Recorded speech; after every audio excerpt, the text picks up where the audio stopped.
संजीव कुमार। माननीय सभापति महोदय, आज सदन में मांग संख्या 42 जल संसाधन और मांग संख्या 45 वन एवं पर्यावरण पर चर्चा चल रही है। आपने इसमें मुझे बोलने का समय दिया, इसके लिए मैं आपका बहुत बहुत आभारी हूँ।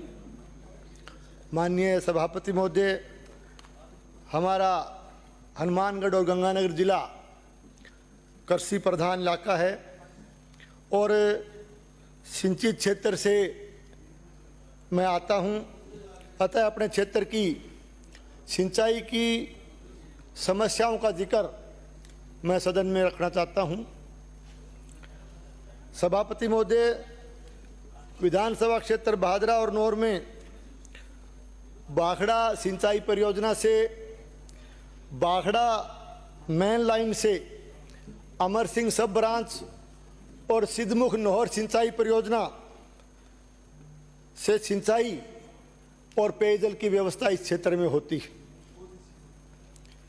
और ये दोनों नहरें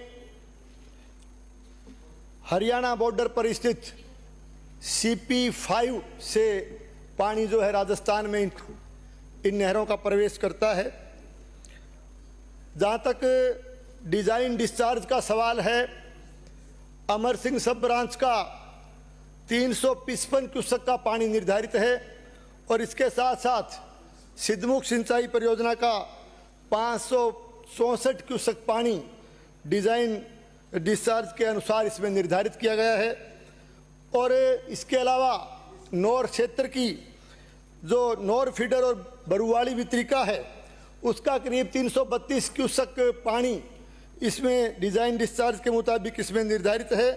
तो ये दोनों सिंचाई प्रणालियों का करीब 1251 क्यूसेक पानी डिजाइन डिस्चार्ज के मुताबिक इसमें निर्धारित किया हुआ है। माननीय सभापति महोदय, निश्चित रूप से भादरा क्षेत्र के लिए, नौर क्षेत्र के लिए जो निर्धारित पानी है उसमें से 0.17 MAF पानी यानी लगभग इसका 300 क्यूसेक का पानी है। ये हरियाणा सरकार हमें कम दे रही है, हरियाणा सरकार से लगातार हमें कम मिल रहा है और ये इस 0.17 MAF पानी का झगड़ा और ये विवाद काफ़ी पुराना है, बरसों पुराना विवाद है। और चूंकि इसमें राजस्थान सरकार सुप्रीम कोर्ट में भी इस लड़ाई को लड़ रही है और लंबे समय से ये लंबित है, तो मैं माननीय मंत्री महोदय का ध्यान आकर्षित करना चाहूँगा कि इसकी मजबूती से पैरवी की जाए, तीव्रता से इसका हम निर्णय लेकर के आएँ, इसके प्रयास किए जाएं और एक अच्छा वकील इसमें खड़ा करके और मजबूती से यदि पैरवी करेंगे तो जल्दी से जल्दी 0.017 पानी वो मैं हमारे क्षेत्र के वो पूरा बता रहे हो आप। मैं नौर भादरा का हमारा है उसका 0.17 है, 300 क्यूसेक हमारी दोनों नहरों का, मैं मान्यवर उसका जिक्र कर रहा हूँ। तो मैं ये मेरा आपसे निवेदन रहेगा। और जो जहाँ तक दूसरा सवाल, इसके अलावा भी BBMB द्वारा जो निर्धारित शेयर, जिसका मैं ध्यान आकर्षित माननीय मंत्री महोदय का आपके मार्फत करना चाहूँगा, वो भी निर्धारित शेयर के मुताबिक पानी हम लोगों को नहीं मिल रहा है। निश्चित रूप से वर्तमान में जो रेगुलेशन इन सालों का हम देख रहे हैं, उसके मुताबिक अमर सिंह सब ब्रांच में जो पानी की मांग का जो इंडेंट हमारे सिंचाई के अधिकारी भेजते हैं, 450 क्यूसेक पानी की मांग करते हैं, तो उसके औसतन जो पानी उसके एवज में हमें केवल 320 क्यूसेक पानी औसतन पिछले सालों से मिल रहा है। सिद्धमुख फीडर में भी इसी तरह से 450 क्यूसेक का इंडेंट हमारा जब यहाँ से जाता है सिंचाई विभाग का, तो औसतन 380 क्यूसेक पानी ही हम ले पा रहे हैं।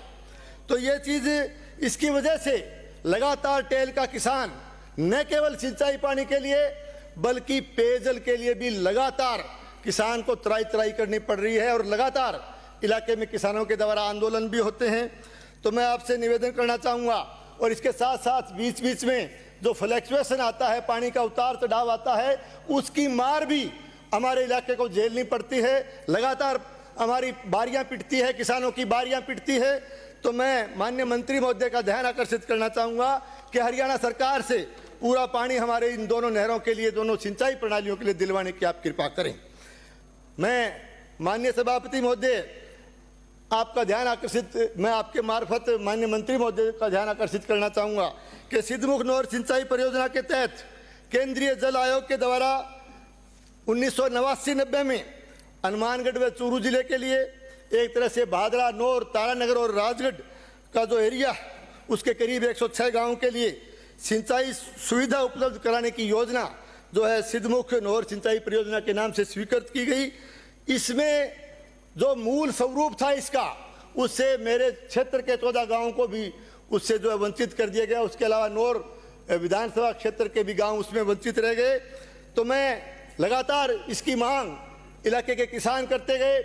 पिछली सरकार के समय तत्कालीन मुख्यमंत्री महोदय ने अपने बजट घोषणा 2022-23 में 100 करोड़ रुपए का प्रावधान करने की घोषणा इसी सदन में की थी। मैं अभी मेरे से पूर्व वक्ता के रूप में मैं माननीय नौर से आने वाले माननीय सदस्य भी मेरी बात को सुन रहे हैं। ये भी बड़े जोर शोर से और बड़े हौसले के साथ उस बात को रख रहे थे, बड़ा अपने आप को गौरवान्वित महसूस कर रहे थे। मैं इनका भी ध्यान आकर्षित करना चाहूँगा कि 100 करोड़ रुपए का बजट में घोषणा की गई 2022-23 में। उसके बाद में आपका 23-24 का बजट चला गया, एक साल चला गया। और देखिए, मैं बताना चाहता हूँ, सुनिए, आप सुनने का मादा रखिए। पूरा साल निकल गया माननीय सभापति महोदय। कोई भी जब स्वीकृति होती है, उसका काम चालू करने से पहले उसकी प्रशासनिक स्वीकृति होती है, वित्तीय स्वीकृति होती है, तकनीकी स्वीकृति होती है। एक साल निकल गया, पूरा साल आपका निकल गया, आपने स्वीकृति जारी नहीं की। और चुनाव की आचार संहिता लगने से चंद रोज पहले केवल वोट के लिए, केवल वाई लेने के लिए आप लोगों ने वर्चुअल शिलान्यास करने का काम किया था। वर्चुअल शिलान्यास करके आपने वोट लेने का प्रयास किया। भादरा और नौर विधानसभा क्षेत्र की जनता को आपने भ्रमित करने का काम किया। और आप लोगों ने, मैं आपका ध्यान आकर्षित करना चाहूंगा, 100 करोड़ की जब घोषणा हुई तो वहां लोगों ने खुशियां मनाई, मिठाइयां बांटी, ढोल बजाए गए, डीजे बजाए गए, तत्कालीन जनप्रतिनिधियों को घोड़ी पे चढ़ाया गया। लेकिन मैं कहना चाहता हूं, मैं आपका ध्यान आकर्षित करना चाहता हूं कि आज भी भादरा और नौर की जनता के साथ साथ, वहां के किसान के साथ साथ शायद नौर से आने वाले माननीय सदस्य भी उस 100 करोड़ के बजट को ढूंढते हुए नजर आ रहे हैं। उसके वित्तीय स्वीकृति को, उसकी तकनीकी स्वीकृति को, प्रशासनिक स्वीकृति को ढूंढते हुए नजर आ रहे हैं। मैं कहना चाहता हूं, बजा ढोल बजा, ढोल भी बजा और घोड़ी भी चढ़ा। और मैं कहना चाहता हूं, निश्चित रूप से आपके कारनामे देख करके, आपके कारनामे देख करके माननीय अध्यक्ष महोदय, आपके कारनामे, मैं कहना चाहता हूं, आपके कारनामे देख करके जिस तरह का आप लोगों ने किया, जिस तरह से गुमराह करने का काम, जिस तरह से जनता को गुमराह करने का काम आप लोगों ने किया, आपके कारण, माननीय सभापति महोदय, सुनने का मादा रखो। आप लोगों के कारनामे देख करके, आप लोगों के कारनामे देख करके लोगों ने न केवल उस जनप्रतिनिधि को घोड़ी से उतारने का काम किया, बल्कि आपको भी उस किनारे पर बिठाने का काम किया है, आपको भी वहां बिठाने का काम किया। सुनने का मादा रखो। बैठिए आप, मैं जब आप बोल रहे, माननीय सदस्य आप बोल रहे थे, मैंने